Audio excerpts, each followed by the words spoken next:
안녕하세요. 부동산 대왕입니다. 알면 돈 되는 재건축 추진 절차 4부 시간입니다. 이번 시간은 조합원 분양 신청과 관리 처분 계획에 대해서 알아보겠습니다. 시작하기 전에 구독과 좋아요, 알림 설정 잊지 마시고요. 관리 처분 계획 인가에 대해서 알아보겠습니다. 이 관리 처분이라고 하는 것은 종전자산과 종후자산을 평가하여 토지 등 소유자에게 분담 또는 환급하는 절차로서 사업 완료 후에 이전고시의 내용을 미리 정하는 계획입니다. 행정처분성은 종전의 토지 또는 건축물의 소유권자, 지상권자, 전세권자, 임차권자 등은 이전 고시가 있는 날까지 사용하거나 수익을 할 수 없다라고 되어 있습니다. 맨 먼저 분양신청 단계인데요. 조합은 토지 등 소유자에게 사업시행계획 인가 고시 후 60일 이내에 분양신청을 통지하고 공고하도록 되어 있습니다. 분양신청의 통지 내용은 사업시행 인가 내용과 그리고 정비사업의 종류와 명칭, 분양신청서, 분양신청 기간 및 장소, 분양 대상 대지 또는 건축물의 내역, 계략적인 부담금, 재건축 부담금 예정액을 반영해야 되고요. 분양신청 자격과 방법, 분양신청을 하지 않은 자에 대한 조치까지 모든 내용이 들어있습니다. 이것은 개포주공 1단지 조합원 분양신청 안내책자입니다. 그 내용은 사업시행 인가서, 분양신청 안내 내용으로 조금 전에 말씀드렸던 내용들이 대부분 다 들어있고요. 분양신청 작성 요령, 그리고 평형배정 기준, 사업시행 인가 설계 도면까지 들어있습니다. 분양신청서 양식도 포함되어 있습니다.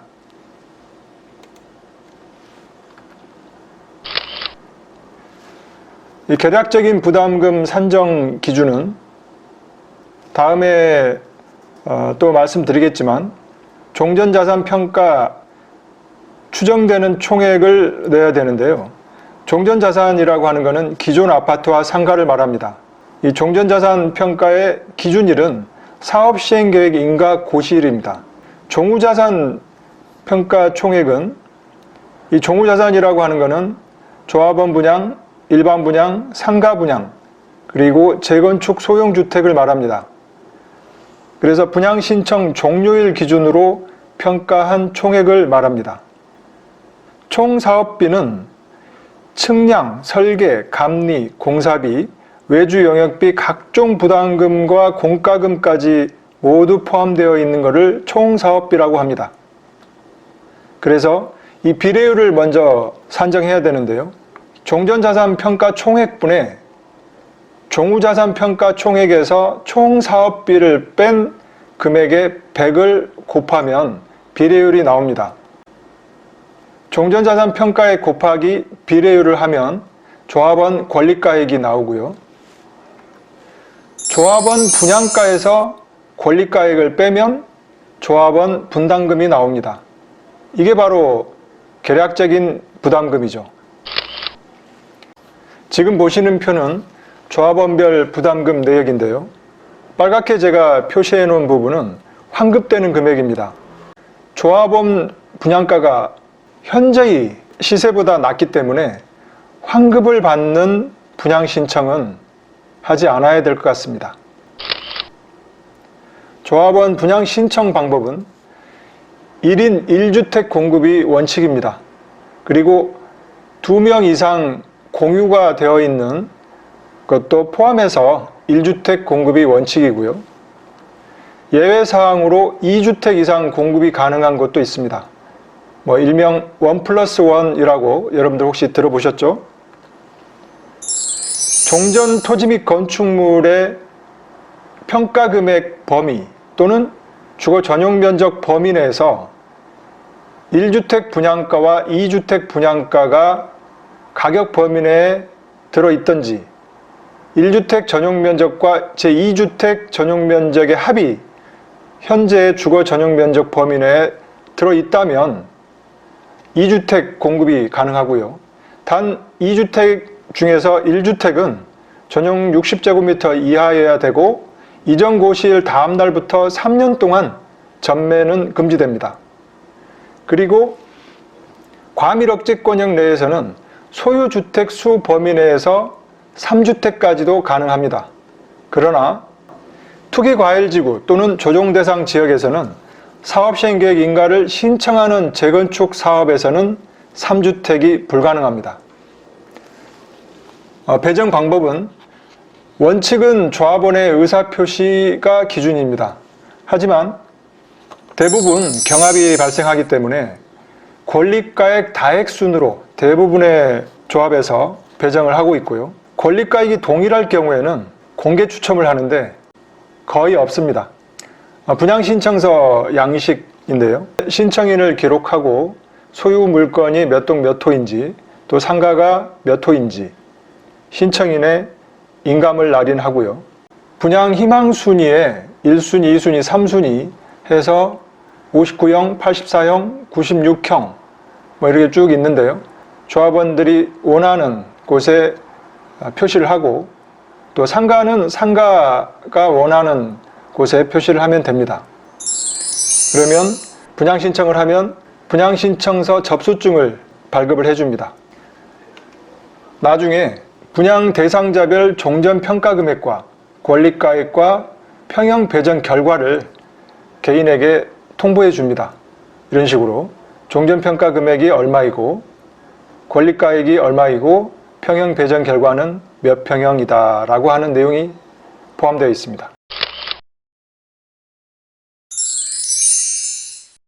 분양 신청을 하지 아니한 자 등에 대한 조치는 분양 신청을 하지 아니한 자, 분양 신청 기간 종료 이전에 철회한 자, 분양 신청을 할 수 없는 자, 분양 신청 대상에서 제외된 자는 손실보상으로 현금 청산 등을 협의하고 협의가 불가 시에는 매도 청구 소송을 제기하도록 되어 있습니다. 그리고 분양 신청을 할 수 없는 자란 무엇이냐? 2017년 10월 24일 날 새로 신설된 내용인데요. 5년 재당청 금지를 말합니다. 투기과열지구 내 정비사업에서 분양 대상자 및 세대원은 관리처분 계획에 따른 분양 대상자 그리고 일반 분양 대상자를 말하는데요. 이 분양 대상자 선정일, 조합원은 최초 관리처분 계획 인가일로부터 5년 이내에 투기과열지구 내 분양 신청을 할 수 없다라고 되어 있습니다. 상속이나 결혼, 이혼으로 취득 시에는 제외하고요. 그래서 이 부분을 간과해서 현금 청산이 되는 사례가 있을 수 있으니 각별히 주의해야 될 것 같습니다. 분양 신청 핵심 꿀팁인데요. 첫 번째로 권리가액이 클수록 평형 선택폭이 넓습니다. 권리가액 다액 순으로 배정을 하기 때문에 원하는 평형을 제일 우선적으로 선택할 수 있는 권한이 있는 거죠. 두 번째는 추가 분담금을 환급받는 분양 신청은 지양해야 됩니다. 현재의 조합원 분양가가 시세보다 또는 일반 분양가보다 낮기 때문에 추가 분담금을 환급받는 것은 옳지 않은 방법입니다. 분양 신청은 마지막 날 할 것을 권합니다. 단지마다 특정 평형, 몰리는 평형을 말하는 건데요. 극심한 눈치 작전이 펼쳐집니다. 그래서 마지막까지 기다렸다가 접수하는 조합원들이 있습니다. 일반 분양 나올 수 있는 평형은 최소 지분 투자가 답이다. 일반 분양이 나올 수 있다는 것은 분양 신청에서 미달됐다라고 하는 말이고요. 재건축은 기본적으로 사업 기간이 길기 때문에 최소의 투자로 최대의 효과를 내야 투자를 잘했다고 할 수 있는 것이죠. 순간의 선택이 10년을 좌우한다. 분양 신청에서 완공까지의 기간은 대략 5년 이상이 걸립니다. 그리고 완공하고 최소 5년 정도 거주를 한다고 봤을 때 순간의 선택이 10년을 좌우하는 것이죠. 분양신청 실제 사례입니다. 개포주공 1단지에서 기존 35제곱미터 가장 작은 평형인데요. 이것을 매수해서 전용 112제곱미터 44평형을 신청했습니다. 배정 결과는 전용 112제곱미터 44평형을 배정받았습니다. 이때 외람평 소유자 대부분은 25평형을 신청하였습니다. 이 외에도 많지만 한 가지 사례를 들었고요. 이는 저만의 빅데이터를 활용하여 최소의 투자로 최대의 효과를 본 사례라 할 수 있겠습니다. 2019년 1월 현재 35제곱미터에서 25평형 배정 물건 매도 호가는 16억이고 44평형 배정 물건 매도 호가는 19억입니다. 시간이 갈수록 더 벌어질 확률이 높습니다. 분양 신청을 최종 완료하면 조합은 분양 설계 계획을 수립하여야 합니다. 관리처분 계획서 내용에 분양 설계 내용과 분양 대상자, 분양 대상자별 분양 예정인 대지 또는 건축물의 추산액, 종후자산 평가액을 말합니다. 종전의 토지 및 건축물의 명세 및 사업시행인가 고시를 기준으로 한 가격, 종전자산 평가액을 말하고요. 정비사업비의 추산액, 그에 따른 조합원 부담 규모 및 부담 시기, 추가 분담금을 말하는 거고요. 분양 대상자의 종전자산에 관한 소유권 이외의 권리, 그리고 현금 청산 방법, 기반시설의 명세까지 모두 포함되어 있습니다. 감정평가에 대해서 알아보면요.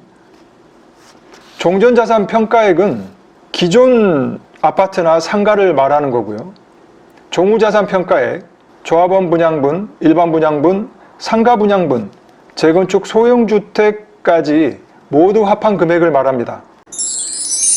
이 감정평가업자는 시장 군수 등이 선정 계약한 1인 이상 업자와 조합 총회 의결로 선정 계약한 1인 이상 업자를 선정해서 평가 금액을 산술 평균합니다.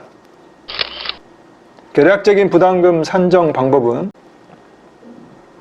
비례율을 산정해내서 종전자산 평가액 곱하기 비례율을 하면 조합원 권리가액이 나오고 조합원 분양가에서 권리가액을 빼면 조합원 부담금이 나옵니다. 하나하나 자세히 살펴보면 이 비례율이란 기존 출자자산 대비 개발이익을 수식화한 비율이고요.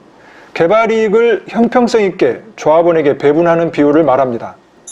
그래서 이 비례율이 100% 이상이 나올 수도 있고 100% 이하로 나올 수도 있습니다. 어떤 경우냐면 종후자산 평가 총액에서 일반 분양 수입과 총사업비에 따라서 이 비례율이 크게 좌우됩니다.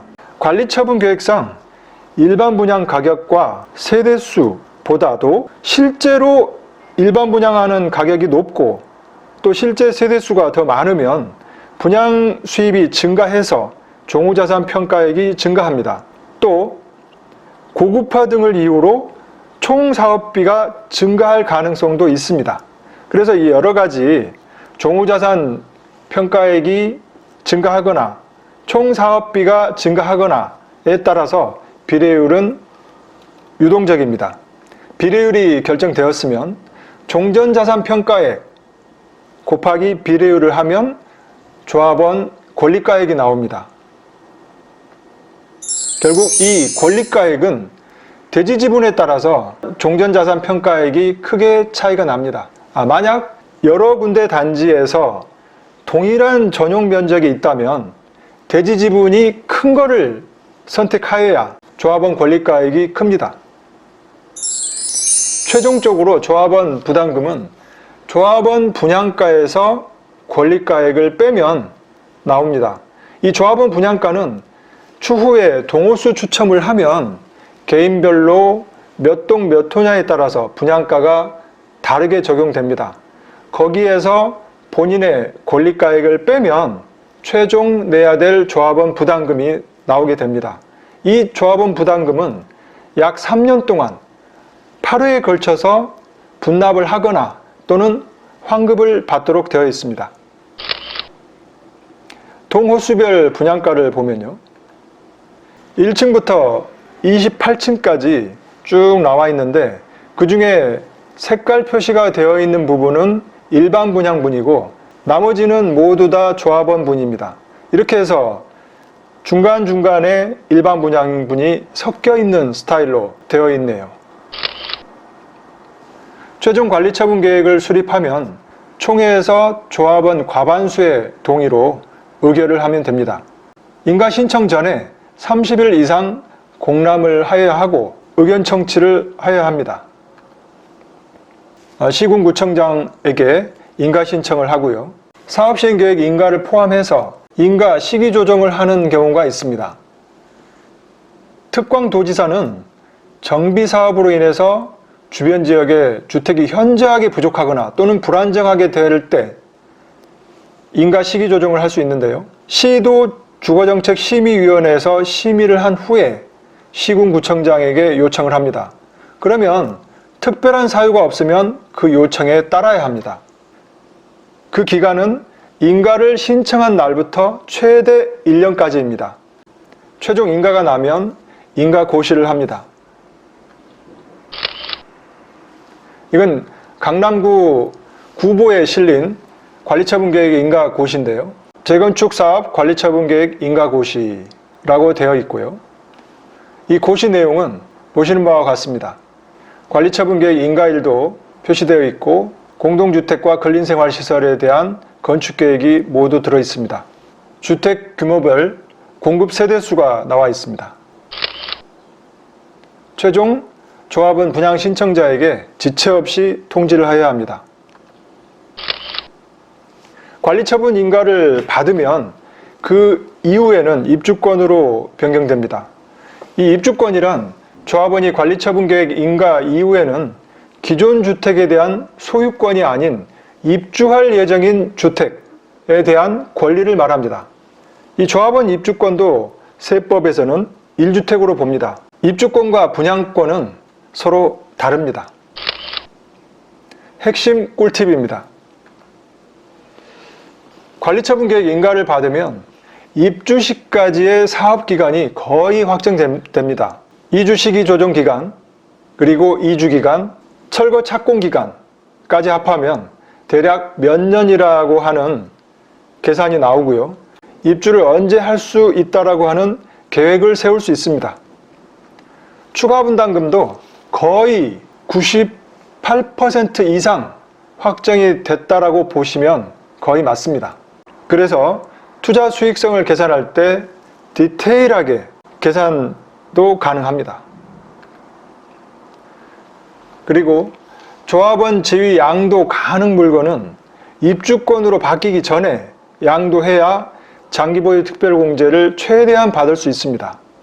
이 조합원 지위 양도 가능 물건은 투기과열지구 내에서 말하는 거고요. 입주권으로 바뀌기 전과 후는 양도세에서 큰 차이가 나기 때문에 반드시 잘 계산을 해보고 결정해야 될 것입니다. 지금까지 조합원 분양 신청과 관리처분계획 인가에 대해서 알아보았고요. 다음 시간은 5부 순서로 2주 철거 착공, 동호수 추첨, 일반 분양, 그리고 완료 단계까지 설명드리겠습니다. 따로 입주권 관련 세금에 대해서 입주권을 취득할 때 취득세, 입주권을 보유하고 있을 때 재산세와 종부세, 또 입주권을 양도할 때 양도세에 대해서 자세히 설명드리겠습니다.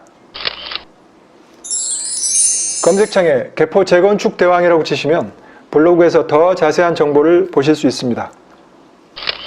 많은 도움이 되셨다면 구독과 좋아요 버튼 꼭 눌러주시고요. 더 좋은 콘텐츠를 올리는데 큰 힘이 되겠습니다. 감사합니다.